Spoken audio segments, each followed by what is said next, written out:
Let's bring in former GOP national spokeswoman Elizabeth Pipko and Conservative Partnership Institute Vice President Rachel Bovard. Thank you both for coming on. Elizabeth Pipko, to you first. Senator Mark Warner, the statements we were just talking about in Common Sense, he is saying this in 22 seconds. It doesn't make much sense, but here it is anyway. I have no foggy idea what American policy is right now towards this circumstance. What is the timeliness of requiring any action in the next X number of hours? No one has made that case. He does not have, I don't think, even amongst my Republican friends, that there is not much confidence that he's got a plan here. Does he expect, Elizabeth Pipko, for the war plan to be published and then kind of gone over and given to the whole country and say, here it is, now watch? That's a very good point, Trace. No, I mean, look, how hilarious is it that we're hearing a Democrat go out and say that he has no confidence in our president right now when we know that they sat back for 4 years and didn't make any comments when Joe Biden was in the White House. But look, the fact is all Americans are laughing at this right now because the fact is these same people that are advocating for endless tax dollars to be sent to Ukraine for us to be at risk of going into a nuclear war with Russia have absolutely no problem trying to advocate for the same thing going on in the Middle East and not actually supporting the fact that we have a man in the Oval Office that's doing everything that he can to avoid a threat of a nuclear war with Iran. The entire thing is ridiculous. It's hypocritical, and I think everyone, left and right, actually sees through it.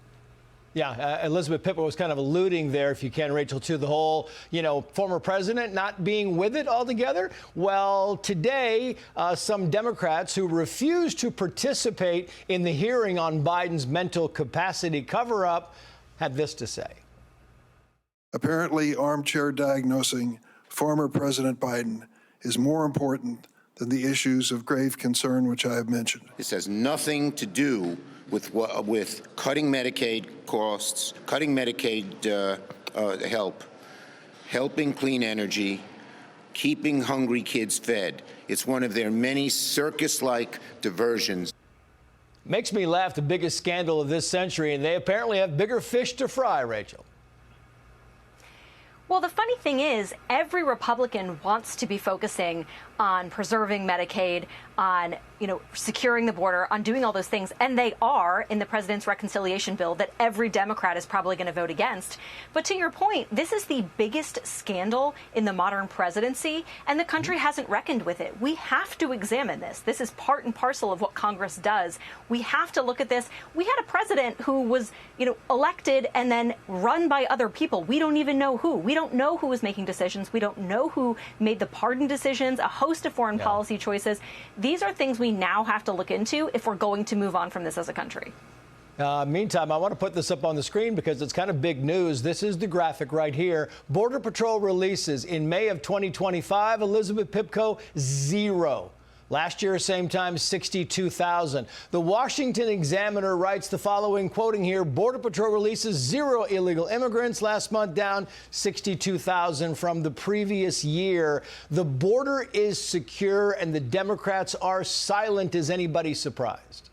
Nobody is surprised. The fact is we all knew that this was going to happen, and more importantly, we all knew that this is what Americans wanted to happen. The stats show that the majority of Americans want anyone that's in this country illegally to be deported. There's a reason Donald Trump won with the mandate that he did in November. There's a reason that the media has proven itself time and time again to be completely out of touch with reality. There's a reason no one believes the headlines anymore because they know they're getting exactly what they voted for, and thank God for that.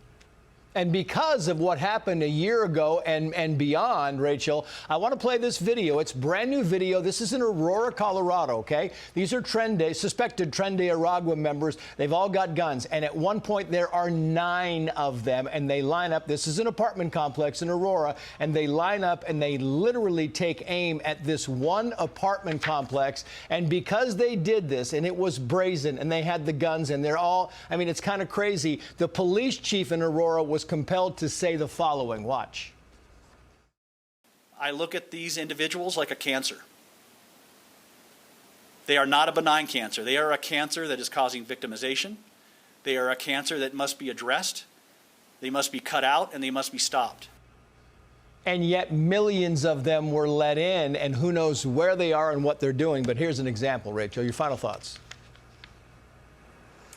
Well, I just want to blare the words Stephen Miller was right across every major media network. If you remember, J.D. Vance was presented with this clip, and the anchor said, oh, but it's just a handful of apartment complexes. Right. Are you kidding me? This is happening in America?